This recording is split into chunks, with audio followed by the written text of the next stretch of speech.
नमस्कार मित्रांनो, स्वागत आहे तुम्हा सर्वांचे या यूट्यूब चॅनलवर. मित्रांनो, जर तुम्ही नवीन असाल, आत्तापर्यंत चॅनल सबस्क्राईब केलं नसेल तर प्लीज सबस्क्राईब करून ठेवा. आणि नुसते सबस्क्राईब करू नका, त्या बाजूला बेलचा आयकन आहे त्यावरती प्रेस करा, जेणे मी अपलोड केलेल्या प्रत्येक नवीन व्हिडिओची नोटिफिकेशन सगळ्यात अगोदर तुमच्यापर्यंत पोहोचतील मित्रांनो. आणि मित्रांनो, आज आपण पूर्वपरीक्षा इयत्ता 9वी विषय विज्ञान भाग 2चे सराव प्रश्नपत्रिका बघणार आहोत, तो पण आपण उत्तरांसोबत. तर लगेच व्हिडिओला लाईक करा आणि जर नवीन असाल चॅनलला तर चॅनल सबस्क्राईब करून ठेवा. तर मित्रांनो, तुम्ही बघू शकतात की विषय विज्ञान भाग 2 आहे, गुण आहे 10 आणि विज्ञान भाग 1ची मी व्हिडिओ नंतर अपलोड करणार आहेत आणि त्या दोन्ही मिळून आपल्याला 20 मार्काचे होतील. तर पहिला आहे की रिकाम्या जागी योग्य शब्द लिहा. साधारणतः आउटपुट युनिट म्हणून प्रिंटरचा वापर केला जातो. इथे डॅश डॅश होता ना, इथे मी उत्तर लिहिलेलं आहे प्रिंटर. आणि दुसरा आहे नको असणारे घातक पदार्थ शरीर बाहेर टाकण्याच्या प्रक्रियेला डॅश डॅश असे म्हणतात. काय म्हणतात? पचन म्हणतात. असे तुम्हाला 2 मार्काचे मित्रांनो झाले आहेत. आणि दुसरं आहे बाय योग्य जोड्या लावा. प्ररोह आ गट आहे, बा गट. प्ररोह संस्थेची होणारी वाढ, याच्या बरोबर उत्तर आहे प्रकाशानुवर्ती हालचाल. आणि दुसरं आहे मूळ संस्थेची होणारी वाढ, याचं उत्तर आहे जलानुवर्ती हालचाल. असे तुम्हाला योग्य जोड्या जुळवायचे आहे तुम्हाला.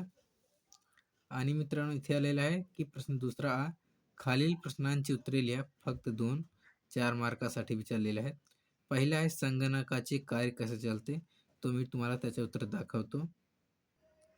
इथे आहे मित्रांनो की संगणकाचे कार्य कसे चालते, की संगणकाकडून कोणतेही काम करून घेण्यासाठी प्रथम सूचनांची एक यादी प्रोग्रामिंग लँग्वेजला उपयोग करून तयार केली जाते.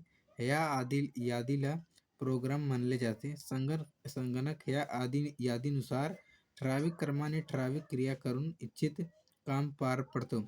संगणक हा विविध प्रकारची कामे एकाच वेळी करत असते. असे तुम्हाला संगणकाचे कार्य कसे चालते ते तुम्हाला इथे मी लिहून दाखवले आहे, त्याचे उत्तर आहे.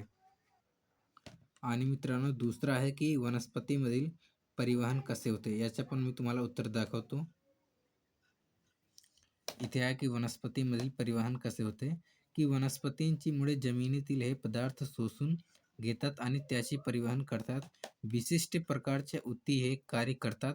जलवाहिन्या पाणी वाहून नेतात व रसवाहिन्या अन्न वाहून नेतात. वनस्पतींचे सर्व भाग या संवहनी ऊतींशी जोडलेले असतात. असे प्रकारे मित्रांनो, वनस्पतीमधील परिवहन कसे होते याचे उत्तर मी तुम्हाला लिहून दाखवलेले आहे.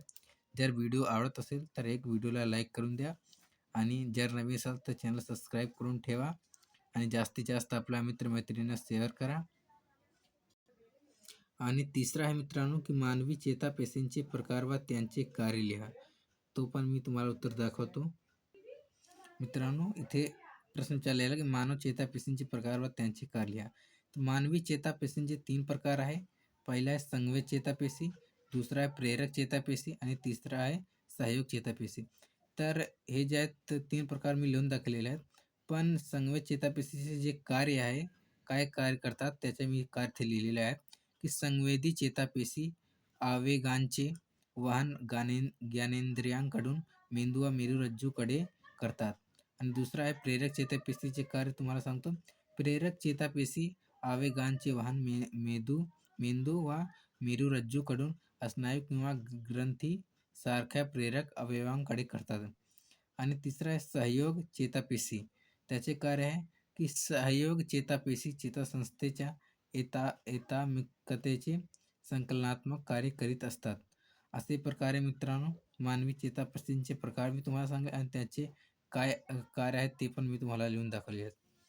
आणि इथे तुम्हाला विचारलेलं आहे की कार्य लिहा स्वादुपिंड, त्याचे मी दाखवतो उत्तर. बघा मित्रांनो, इथे विचारलेलं आहे की कार्य लिहा स्वादुपिंड, मी तुम्हाला दाखवतो त्याचे उत्तर.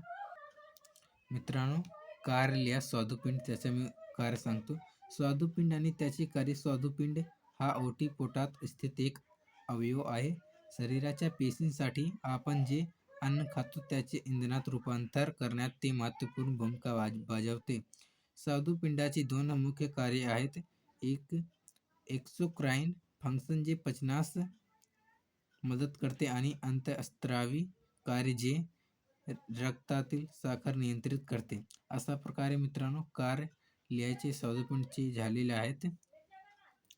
आणि इथे प्रश्न विचारलेला आहे की आणि का आहे व्याख्या लिहा मेमरी. त्याच्या मी व्याख्या लिहून दाखवतो तुम्हाला. बघा मित्रांनो, व्याख्या लिहा मेमरी.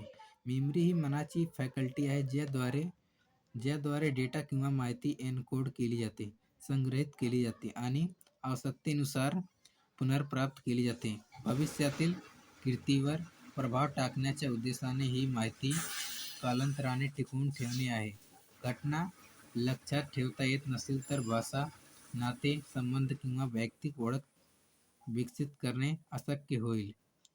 अशा प्रकारे मित्रांनो या प्रश्नपत्रिकेचे आपण उत्तरांसहित बघितलेले आहेत. जर व्हिडिओ आवडत असेल तर व्हिडिओला लाईक करा आणि जर चॅनलवर नवीन असाल तर प्लीज चॅनलला सबस्क्राईब करा आणि जास्तीत जास्त आपल्या मित्रमैत्रिणींना शेअर करा. असे प्रकारचे सर्व इयत्तांची सर्व प्रश्नपत्रिकेची सराव प्रश्नपत्रिका त्याच्या उत्तरांसोबत मी अपलोड करणार आहे थोड्या दिवसामध्ये. तर चॅनलला सबस्क्राईब करा मित्रांनो आणि जास्तीत जास्त आपल्या मित्रमैत्रिणींना शेअर करा. आणि काही जर शंका असेल तर खाली तुम्ही कमेंट बॉक्समध्ये सांगू शकतात. थँक्यू.